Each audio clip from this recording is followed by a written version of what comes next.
Hi, welcome to Maggie Chats Books. Today I'm going to do my weekly wrap-up. This week I completed one book and two audiobooks. The first book I finished was Circe by Madeline Miller. Madeline Miller also wrote Song of Achilles, which is a book I truly enjoyed, and I was looking forward to this one, which was just released this month. It is about Circe, the goddess slash witch, and the story is wonderful. I really enjoyed this. You learn a lot about Greek mythology, the gods, kind of like you did in Song of Achilles, but Song of Achilles was more focused on Achilles, and in this book you get more of the gods, although it is focused on Circe. It is completely different from Song of Achilles, but it's still just as good. I really enjoyed this. This book is just under 400 pages, but I felt like I got immersed in this book so much more that I felt like I'd been with it a lot longer in a good way. And I gotta say, this is really wonderful, and I did enjoy it. This cover is gorgeous, and it is the American version, but I just saw the cover of the UK version. So if you're on Book Depository and you're in the US and you want to order this book, I recommend you get the UK version. It doesn't have Circe on it, but it has a different kind of front, and then underneath the hardcover is embossed, and it is just gorgeous. I don't know if you're like me and you like a beautiful book, it is worth it, especially since I think this is a book that you will keep if you read it. The first audiobook that I listened to is, and I have the hard copy here, this is my daughter's copy. She had this to read in high school. She recommended it to me. It is Frankenstein by Mary Shelley, but I did listen to the audio version because I was sewing. And as she said, it is totally different than the movies you watch in ways that I never imagined.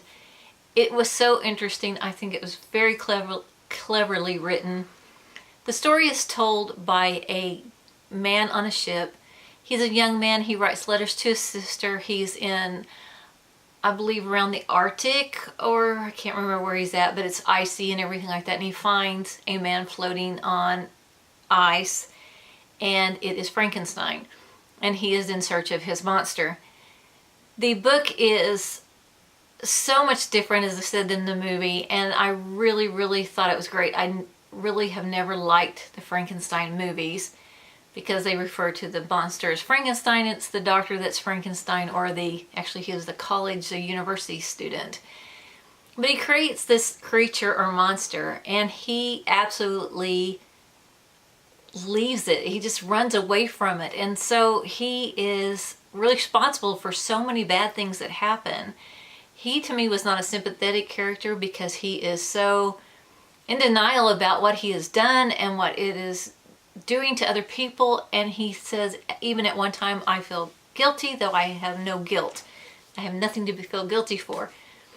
So I like that characterization of this person that does something so, attempts to be godlike, and when he does what he set out to do, he totally refuses to believe that he's at fault for anything that happens because of this.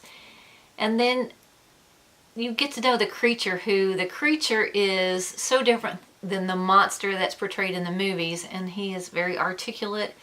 He has very human feelings, and you really feel for this creature. You understand where he's coming from. He's lonely.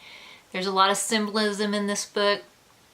So the book, as I said, is told from the point of view of the young man on the ship who has found Frankenstein, and Frankenstein tells him his story, and he tells the story in a letter to his sister.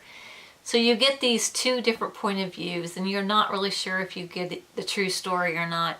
You get to hear some about the creature, but it's mostly from Frankenstein's view, so you don't know if he's a reliable narrator. Overall, I really enjoyed it. The audiobook was narrated by Dan Stevens, and he did a wonderful job. You really got tired of Frankenstein because he is such a wimp about so many things, and I wish he would just own up to what he has done. Overall, really good book. So glad I finally listened to it or read it, and it is totally different than the movies. If you haven't read this book yet, I really recommend it. The next audiobook I listened to and finished was Get Well. It's history of plagues throughout the world and their heroes, and it's written by Jennifer Wright. This book is a nonfiction book. It is very, very well researched, and she covers all the plagues from bubonic plague, the Spanish flu, all these things that happened throughout history, what happened, and how people kind of went against the norm to discover what was really causing these problems or these epidemics or pandemics, and how they set about finding cures for them. She also goes into some mental illnesses, to include what people with depression were given lobotomies and things like that, and how this quackery type medicine was finally stopped.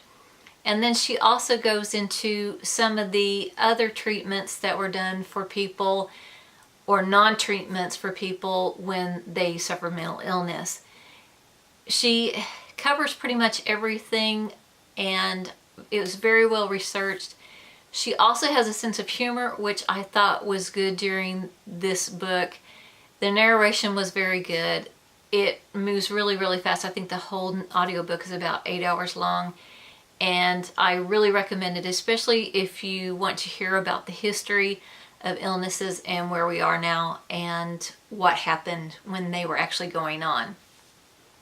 So those are the books that I finished this week, and what I'm reading now is The Headlight of Objects. This is a book about a girl that lives in Kuwait, and it is full of short stories. I think there are 10 short stories, so I'm just reading 1 or 2 a week. Probably about halfway through it and want to finish it this month. This is our Read Around the World Book Club book for April. And so far it's interesting. I'm not sure where it's going or if they're all going to kind of come together. But most of the stories that I read so far are happy. But you know there's a foreshadowing of what her life will be like after things happen in Kuwait. So far, good book. And the next one is one I started last week, but I really haven't gotten back to except for today, and that's Descender by Jeff Lemire and Dustin Nguyen. And this is the graphic novel about a world where robots have been around, and then they're outlawed because of an attack on the planet, and one robot wakes up 10 years later to find out he's the only one left. So I haven't gotten that far into this one. I am enjoying it. I just put it away while I was doing other things and listening to audiobooks, but I'm back to this one and think it will be a great read. I've heard really good things about it. So that's what I'm reading now. That's what I've read this week. Please let me know if you've read any of these books and what you thought of them. That's all for now. Thank you very much for watching. Goodbye.